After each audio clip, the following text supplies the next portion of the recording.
What's up, you guys? Morning. We're really close to, I don't know why we're so close today. How are you guys? Happy Thursdays. You know, when Monday's a holiday, it's really hard to know what day it is. So, Although I think I was having this discussion with the morning class of like, it's weird that Memorial Day threw me off, despite the fact of like we've been locked down for 2 months. Right? Like, well, it normally could be, but yeah, it's a lot of things, right? So, what's up, you guys? So, give us a hello when you jump on. We're coming at you later for us. We ran out of time today during the day, so in the day, I guess it's still the day. But, so we were talking about this today. Obviously, there is a massive amount of change going on in the world, and so it's an interesting time to really look inward and go, okay, change is always happening. Right now, it's happening more abruptly for a lot of us and more in our face. But to really look at how do will you stop? When Brandon's tired, he just babbles, right? So like, what is change? How are you reacting to change? And how is that affecting your life, right? Because what we know to be true is change is always happening. But right now it feels more obvious, more prevalent, and more of all of those things. So we want to talk about a little bit about that today, and then kind of ask you guys some questions on how you're handling it. And ways that we can actually approach it better so it's more in alignment with the person that you want to become. So in addition to that, you guys, so there's always an in addition. There's an addition. That's one of my words apparently. So with that is also on the same standpoint, I think one thing that's been beneficial for me to understand is change is inevitable. Right. And I think for a lot of people, I know when it comes to relationships or jobs or professional, whatever it may be, right? Like I'm super happy right now in this moment in time. I want it to stay right here, right? Or like in a relationship, it's like, well, why can't we go back to the way it was, right? Like, you know, you've changed, I've changed, we've grown apart, like whatever it may be, right? Like you can attach that to essentially any relationship or whatever endeavor in your life. And it's understanding that change is inevitable, right? Like no matter what, your body's going to change. Like physiologically, things are going to change, things are going to evolve, right? Like I'm not even going to get into the aspect of evolution and things evolving based on what we're dealing with as far as on a virus standpoint. But at the same thing, things change and things evolve. That's just the nature of the world that we live in. You can go back from the very beginning of time, everything has evolved and changed to this point, which has allowed us to get to this point.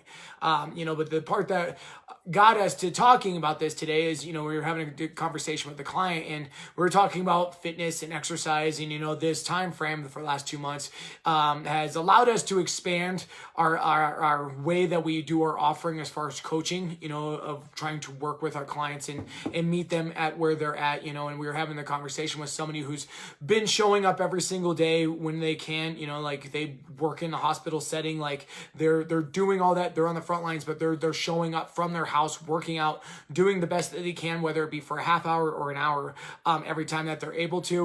And we were talking about just honoring the fact that she was doing that.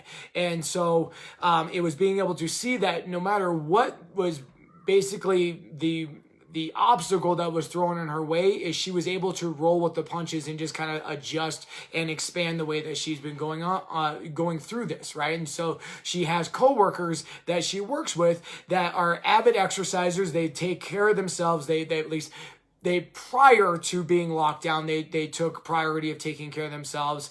And, despite the fact that they can't go to the gym, they're no longer exercising, right? Like they've taken this as I can't do this in the fashion in which I'm normally allowed to do this or able to do this in. So that means I'm not allowed to do this at all. And I'm just going to, shelf it until Lord knows when we're able to go back to our normal routine, right? And we've seen that with clients that we work with on a day-to-day basis of trying to get that to expand, right? We talk about that all the time of what needs to happen or what has to happen in order for you to meet the need in which you're trying to get met, right? Like, if exercise is or health is one of your values that you're trying to move towards, what has to happen, right? Like if it needs to be, you have to physically go to a gym or you have to physically eat, all organic food and everything else, or you have to have an abundance of all different things and that's not available for you right now.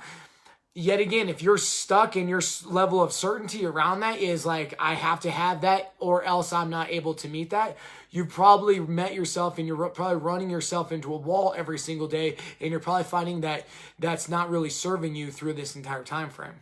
Well, and I think too, like Brandon said, for people that are struggling with change, and I get this because I used to hold on to control and certainty like for dear life.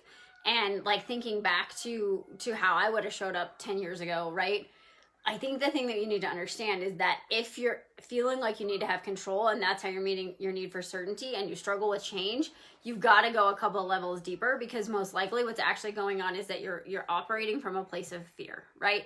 And we talk about this all the time. And I've had clients that are like, you know, when we started working together, I didn't think that what I was doing was coming from a place of fear. But as they started to pull back the layers and they asked themselves some deeper questions and they got more into their own emotions, they're like, wow, that actually was fear, right? It didn't show up as fear like, oh, I'm afraid of change, right? It's not that obvious, but it's like, if you're only, you know, this would have been me back in the day when I had really disordered body image stuff. Like, I was only going to the gym out of fear, right? Fear of gaining weight, fear of not looking a certain way, fear of whatever, right? And so I wasn't pliable, right? It was like, this is what I had to do. Whether we start back in like when I was 19, it was like, I have to go do step aerobics, I have to whatever, right? And so if the gyms had closed down for me 15 years ago, I would have freaked out, right? Like I would have had to have the same stuff at home so I could do the same things, or I would have just run my life away because I could just run from my problems, like literally run. But so it's looking at that and going, okay, well, what's the actual fear and what's the intention of what you're doing, right? Because if you truly just feel better when you exercise and you know that it's part of who you are and it's one of your top values, you continue to do it, even if it has to change, right? Like, and I'm not saying like we're perfect, but it's a value for us. It's a big thing for us. And so, yes, we own a gym, and yes, we were working out in our garage and in our basement for the last 2.5 months. Was it perfect? No, I don't love the basement, and we couldn't work out in our garage because my car was dead. Like, it wasn't the same. I definitely wasn't doing the same amount of weightlifting. Things were not the same, but it was still a priority to my health and to my sanity that I spend the time in the gym, right? And so I think the biggest thing with that is, you guys, is again, like always asking the questions a little bit deeper, like 4 levels deep, right? Like, what's going on? What does this mean? What does this mean? Why am I doing this, right? Because that 4th level, you're really going to get to the actual, you're going to start to get to the story and the belief and what's going on there, right? And so I think there's a lot of people right now, they're like, the world is changing, this sucks, right? The world is changing. And it's changing in ways that people don't love. And I agree with a lot of those things. But if you look at this, the world is always changing. You are not the same person you were 2 months ago. You are not the same person you were 5 years ago. You are not the same person you were 10 years ago, right? Like, life is always changing. It's just not always changing as fast, right? And we say this about our kids, right? I say this all the time. I'll tell you guys a story about Sky. Years ago, she was like 2.5. And I said, Sky, I don't want you to grow up, right? Because I loved that age. It was so fun. And now, right now, like, I love the age. It's so fun. But I was like, I don't want you to grow up. And she burst into tears. And I was like, oh my gosh, why is she bursting into tears? Well, she was obsessed about Disney, right? And she's like, well, if I grow up, I won't be tall enough. Because she understood that she had to grow, physically grow to be on the rides. Which the fact that she could make that correlation at that age was kind of crazy how fast she made it. But you think about that when you have kids. You're like, I just want to freeze them right now. I just want to freeze them right now, right? And it's like, it's be present in the moment and understand that it's always changing, even if you're not noticing, right?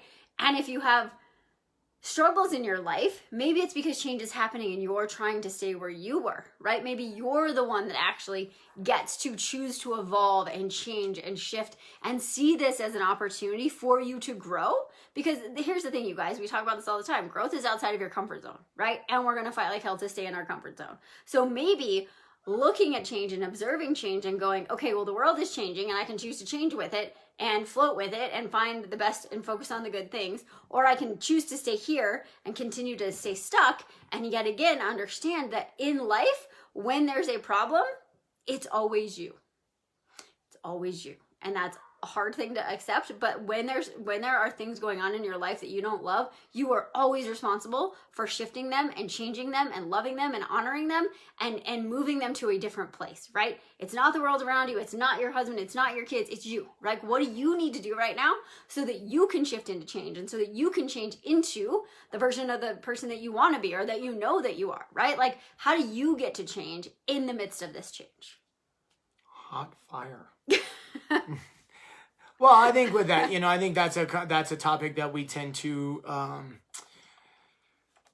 come across with the people that we work with, right? Is and it's not coming from a place of judgment. It's not coming from those places, right? We talked about this before of I think just touching on the aspect of the aspect of ownership, right? Like it's owning where you are currently at, and yet again, not judging the aspect, but the whole point of this is owning every scenario that you're in and that happens in your life and owning the aspect that it's happening because of you, right? And like, I think happening from you. And the point of that, you guys, is when you can do that, you get to acknowledge that you also have control to, or you have power, right? Like, I don't want to say control, but you have the power to also influence the change surrounding that, right? And so when you get into this, the world doesn't make sense. Like, things are changing. Everything's going up. I don't have no control over here. It's like, okay, yet again, trust us. There are certain things that are happening from our standpoint of our business that are out of our control, that are not aligning with the way that we necessarily feel or want the way it to go. But at the same time, it's understanding that what can we do in this current moment in time? How can we respond to that, right? And it's understanding, okay, yet again, that's outside my spectrum. That's me worrying about somebody else's business, and I need to only focus and turn inward of the things that I can focus and hopefully move the needle in the direction we want to go through there. So, I think this is a big topic that we discuss a lot with a lot of our clients on not just on exercise and nutrition, on all that, but basically because it covers everything, right? Because I promise, if you're having trouble with change in one area of your life, you're probably expressing it in other areas of your life, right? Like if you're restricting growth or change or whatever you want to call it, you're also restricting that in other areas of your life, right? Like Courtney acknowledged for her, when she does that with food, that is also an indication what's happening in lines of professional, right? Like what's happening in relationship, what happens, all those kind of things. I know I do the same exact thing. Courtney said this, what she would do during this circumstance. Well, I would do the same exact thing if this was 3 years ago and I couldn't weight lift for 2.5 hours. I couldn't work out 3 times a day. I couldn't have all my meals planned. I couldn't have all these things. I would be in a world of just despair of trying to grasp a hold of anything that I possibly could, as opposed to understanding, like, you know what? Me moving and going, like yesterday, I went for a run. Like I went for a 15-minute run before I had to go and coach a little bit. And that was what I could do, right? Where before it was the notion of, well, if I can't work out for 2 hours and do everything on my list, I might as well not do it, right? And it's like, well, can you move 1% or can you go backwards 1%, right? Because that's the way we either go. We either go forward or we go backwards. We never stay the same. And so, I think for all this, on this, you guys, if this is kind of hitting you a little bit of like, you know what, I am noticing my feathers are being ruffled a little bit. I'm having a hard time dealing with certain things. Is really, yet again, look at yourself and go inward on the sense of, and ask yourself, what has to happen for you to experience the things that you want to experience? And if you are seeing that, well, the things that I need to have happen are really not in reality of what's happening right now, there's probably where your confliction really is, and you're really not doing yourself any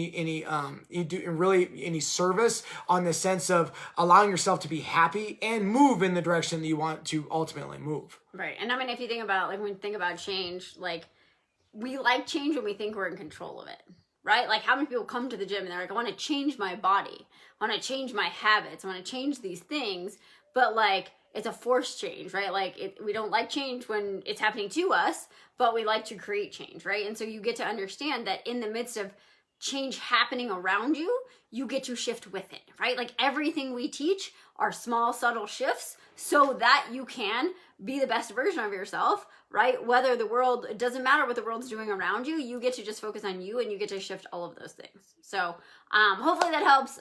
Anything else? Nope. All right, you guys. So question for you.